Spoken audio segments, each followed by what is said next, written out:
Well, today I'm going to do my wristwatch collection, and I'm going to do half of it first because the other half is, I'm doing it by date. So here we go.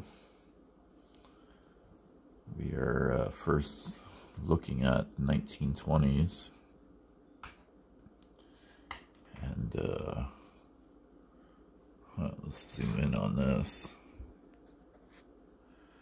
These are a.schild movements. The band to this is an original. The band to this one is an original. But this one's a Rolco, as you probably have seen in my previous video. This one's a very old a.schild movement, 1920s. I think it was AS574.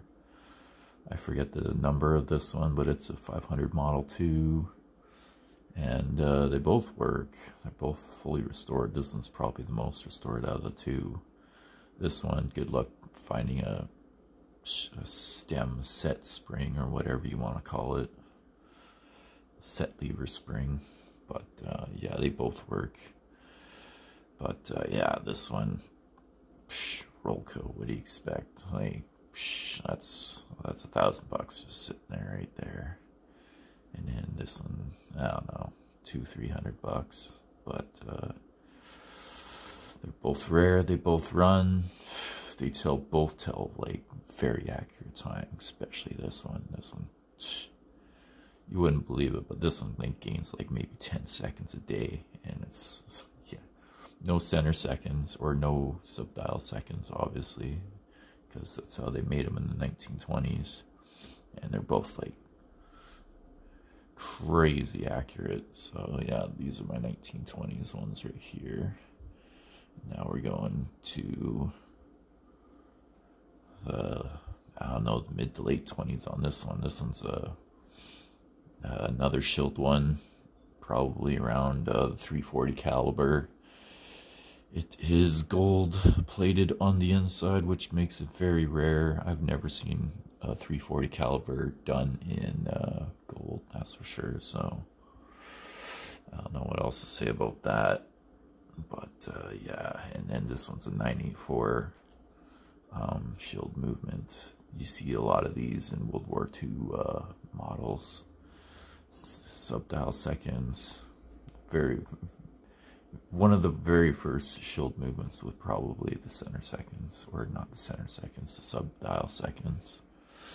And once again, they both run, both fully restored. This one's got a glass. Crap. Yeah, it's got a glass tile cover, whatever you want to call it. Crystal, there you go. This one's glass too, actually. One of the very two that are only in glass or under glass. And this one's got a sturdy, bright, one of the very first stainless steel yeah, movement cases. Very rare to find them, but yeah, both run like a champ. And then this one's a super rare one. I forget the model number to this one. I think it's like an AS940 or something like that, or some 930. I don't know, or maybe it's a 600. I forget the number, but yeah, this is like a, was it a 7-jewel model?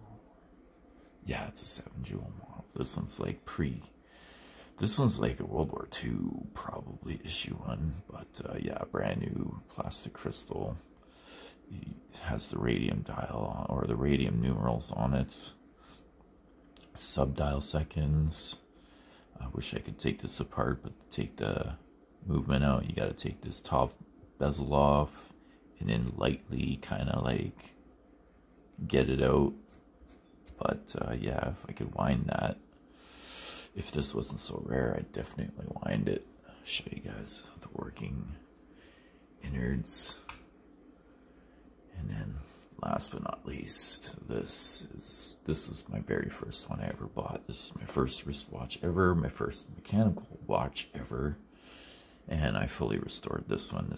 This one is basically the World War II Rolex of the Canadians, and this is a Fontamelon FHF 175, and it's got the typical three-quarter plate. I don't know, it kind of looks like an Omega in the inside. Very, very nicely done. It's got pigeon blood friggin' rubies in it. What can I say? Like this is a jewel in itself. Somebody like this one. Somebody survived the war and kept it in a jar, just like on Pulp Fiction.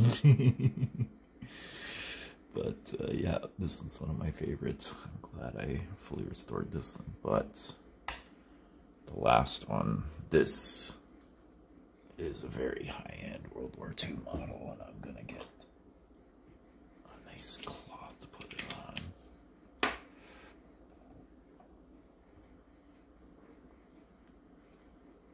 Here we go, because I'm gonna show you the insides. I'm gonna pause this. Alright, back to this one. This one's also a Fontamelon World War II Canadian issue. It's got the center seconds. This is made for colonels and stuff like that. Like, very, very high-end model for a very, very special person. I've seen one of these exact models on eBay for like 2,500 bucks because it had some special sergeant's names stamped on the back or engraved on the back. But it's got the original band, as you can see. Unbreakable band, you know, and the buckle, you can tell that's like World War II.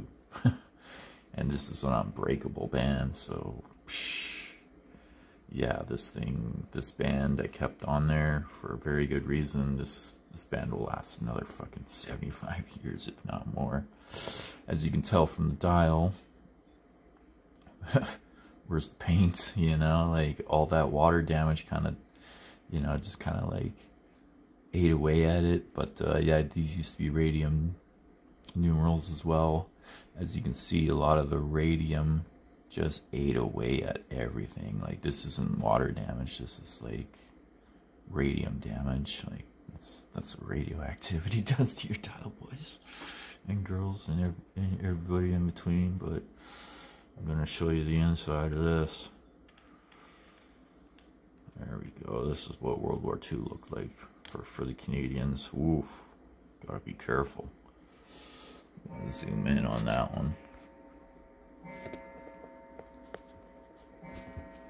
Yeah, look at that, 7 seconds. I gotta make sure that's not moving. There we go. Super shock protection. Only the Germans had this kind of shock protection in their models, like shield models. I see a lot of them in there. I think it's the 1131s. And then yeah, look at this, like center seconds, primitive, boom, like built for World War II, everybody. Like, you can't get any better than that, I swear to you.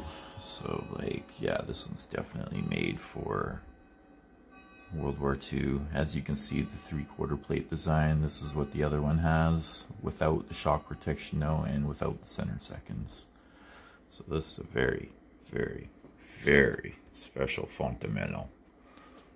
Like, and you can only buy these in Canada, especially with this plate design. This is Canada only. This is why I call them the Canadian Rolex. It's because they were built better than the FHF 30s, literally built better than the FHF 30s that the Americans had on their wrists. So yeah, that's the first half of my collection. Oh, did I get that on right? Yeah, I did. Good. Yeah, there we go. Center seconds. Fuck it. I'm gonna wind it.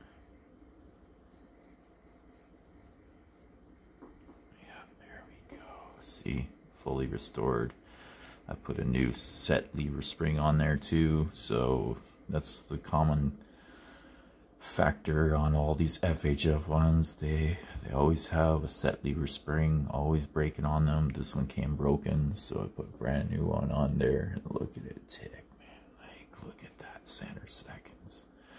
You know you were somebody if you had a center seconds watch in the 1940s during World War II. Like, damn right he did, especially with the radium dial numerals. So yeah, I'll just put this one pretty much right beside it. You know, that's the difference right there between the two, and they're both the same. Like, maybe I should give you guys a little look-see on the two.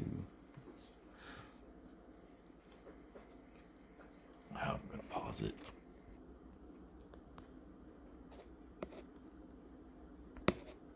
And that is the difference between made for the general soldier and made for the sergeant, the lieutenant, or anything other than that. That's for sure, because look at that, man. Like, look at the difference. Shock protection, no shock protection, even though this one has 17 jewels with a cap jewel on the escape, gold chaton. You know, like, this is a really high-end model.